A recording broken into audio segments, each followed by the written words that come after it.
This is my 2000 Nissan Sentra, and today I will be installing a radio.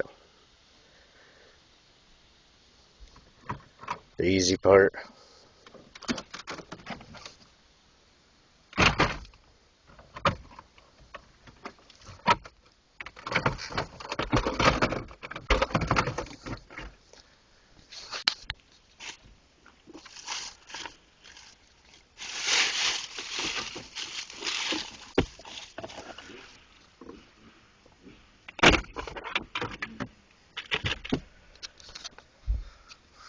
Now some screws. These screws, that screw, that screw, that screw. Alright, so I just take out the 4 screws. That one, that one. That one's still there. The one below it. That one. And that one's still there. And it should come out pretty much like this. It might be easier to move this shifter.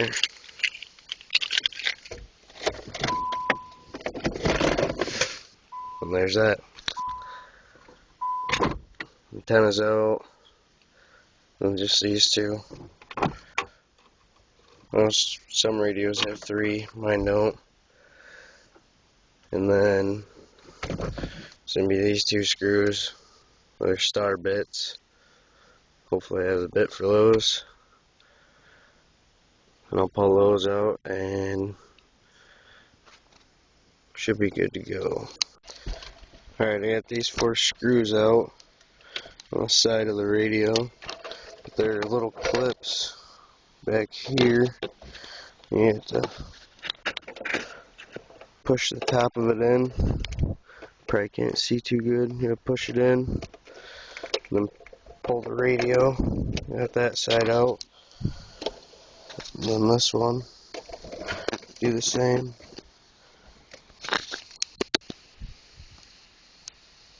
I don't know how well you can see the clips when they're on there, but there's little holes right there that the clips go into. And there's the clip itself. You just push on that little tab. And then pull the radio. And then you're going to need this piece to put the other radio in. I have this thing. I got mine off of eBay. I think it was less than 20 bucks for this plastic piece and the wires. That was less than 20 bucks. Alright, so radio's working. As you can probably hear, pretty much everything's hooked up. But there's the antenna and it goes out. So the antenna is what grounds it, but I will probably run another ground from my cigarette lighter or something. I'm not sure yet. I might just leave it like that for now to see how it works, and if it messes up then I may run another ground. Alright, I'm almost done. I just mainly want to check the ground and then I'm going to start putting it back together. Alright, I did not show any of my wiring basically because everything's color coded. Just match the colors up and go. Not too hard. These 4 wires I will not use. It's a black one with a white tracer, a blue one with a white tracer. Those are both for stock amps, I guess. I don't have a stock amp, so the solid blue one is for power antenna. I don't have power antenna. And then this one is an illumination ground, orange one with a black tracer. I don't think I'll be using that. I don't think I'll need it. But if I do, I guess I might. Well, I won't need it because you don't necessarily need a dimmer. But if I decide I need to use it, then I might. I do have the regular orange one hooked up for the dimmer, which is actually illumination dash light.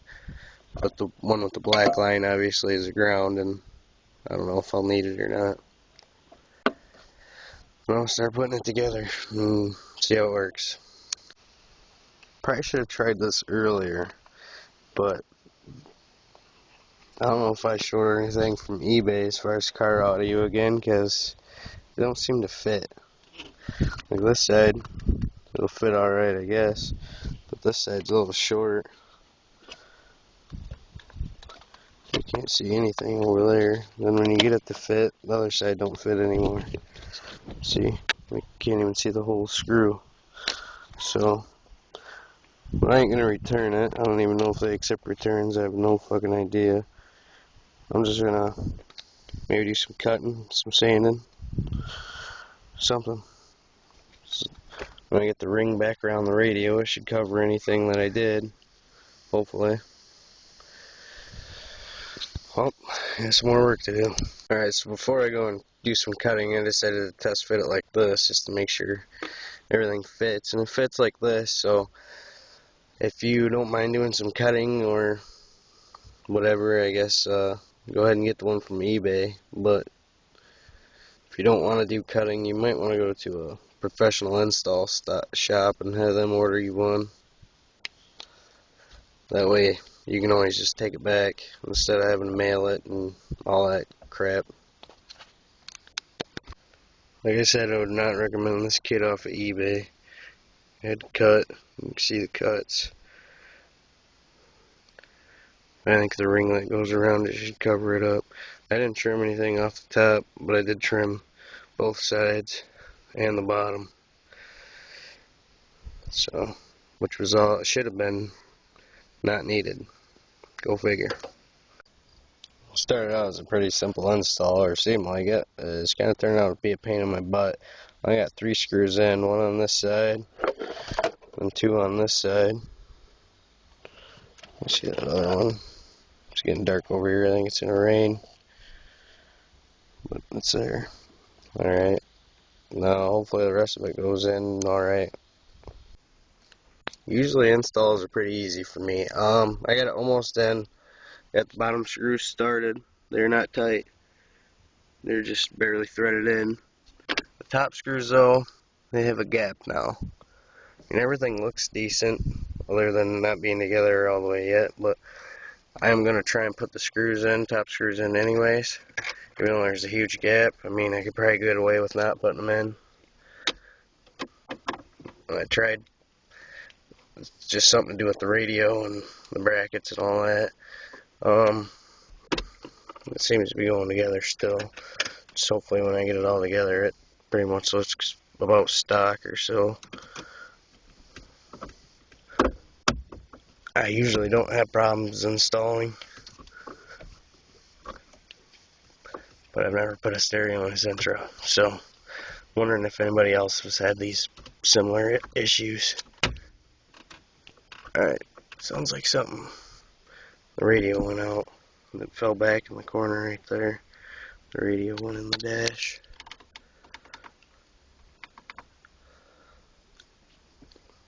So now I gotta take it back out and see why the radio shut off.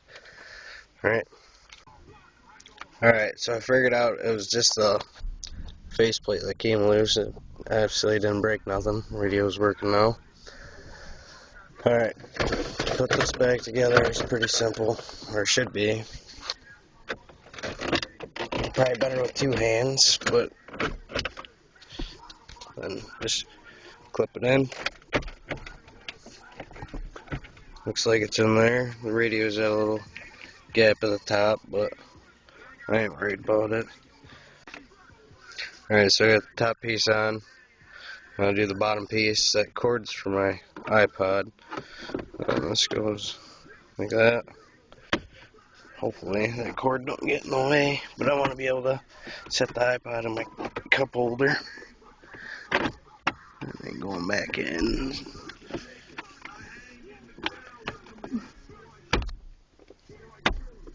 There. And it runs out by the ashtray.